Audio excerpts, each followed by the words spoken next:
আসসালামু আলাইকুম। লাভ করতেছে। আপনারা সবাই কেমন আছেন? আমি আজকে সেই ভূতের গাছের কাছে আসছি। আমি যে মিথ্যে বলেছি তা কিন্তু না।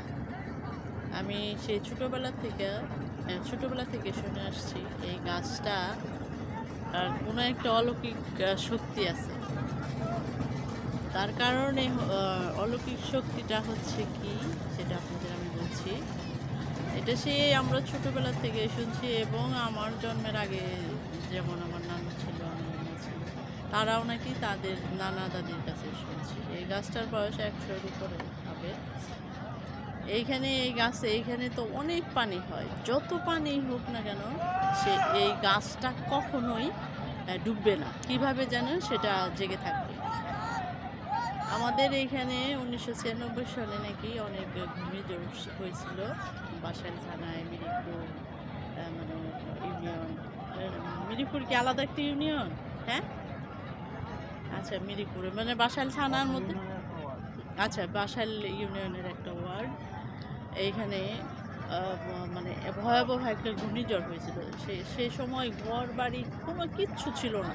এইদিকেই বেশি হয়েছিল। এই এলাকা দিয়ে গেছে, মানে যেখান দিয়ে গেছে সেখানে আছে যে এক একটা ফ্যামিলির সবগুলাই মানুষ মারা গেছে। ঘর গাছের গোড়ার থেকে উঠাই নিয়েছে।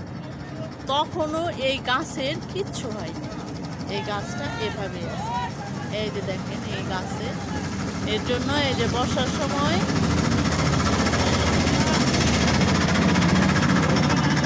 এই গাছটাকে দেখার জন্য মানুষ ভিড় করে।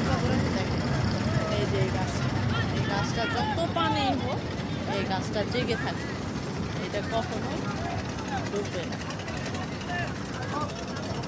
এটার অলৌকিক শক্তি আছে বিধায় এটা। দেখেন প্রতিদিন এই গাছটার কাছে শত শত হাজার হাজার মানুষ, বিশেষ করে বন্ধের দিন হলে বেশি মানুষ। এই যে দেখুন মজা করে ছেলে আজ ভালো করে গোসল করেন। এটা ইউটিউবে যাবে, লুসিস ডেলি ব্লগ।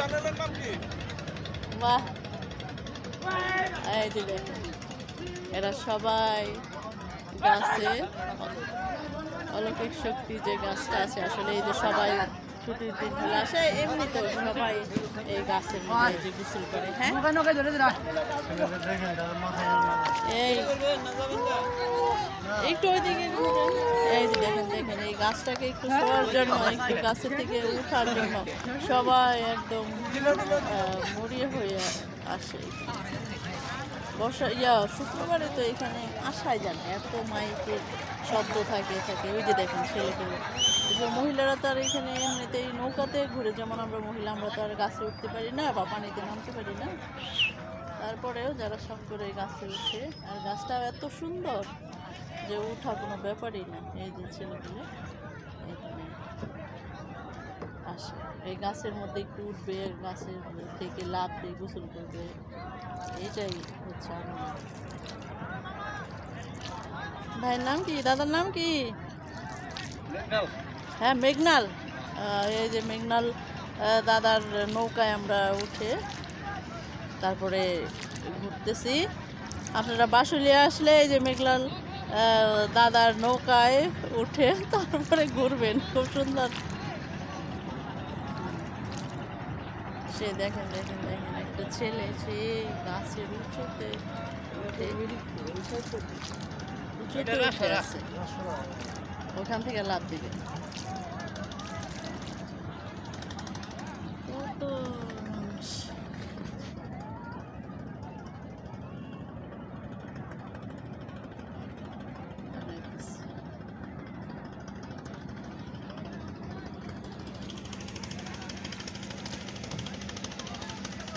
আজকে আমি জানালাম এই বাসুলিয়ার যে ভূতের গাছের রহস্য। এটা অবশ্যই কোনো না কোনো অলৌকিক শক্তি আছে এই গাছে। এই যে এলাকাটা দেখছেন, এটা বললাম না সে 1996 সালে যে বিশাল একটা ঘূর্ণিঝড় হয়েছিল, সেইখানে পুরা এই কি ফুর্তি ফুর্তি উঠতেছে।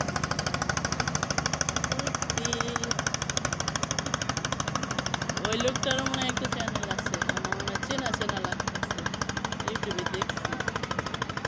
এই যে গ্রামগুলা একদম মাটি হয়ে আছিল না, গাছ টাছ কিচ্ছু ছিল না, বাড়ি ঘর মানুষ মরে একদম পুরো এলাকায় সাফ হয়ে গেছিল। কিন্তু এই গাছটা একটা ডালও ভাঙছিল না। এই যে শুকনো দাদা বলতেছে ওনার এই এলাকায় বাড়ি। আচ্ছা, ঠিক আছে, আপনারা ভালো থাকবেন, আমার চ্যানেলটিকে সাবস্ক্রাইব করবেন, আমার সাথে থাকবেন। আল্লাহ হাফেজ।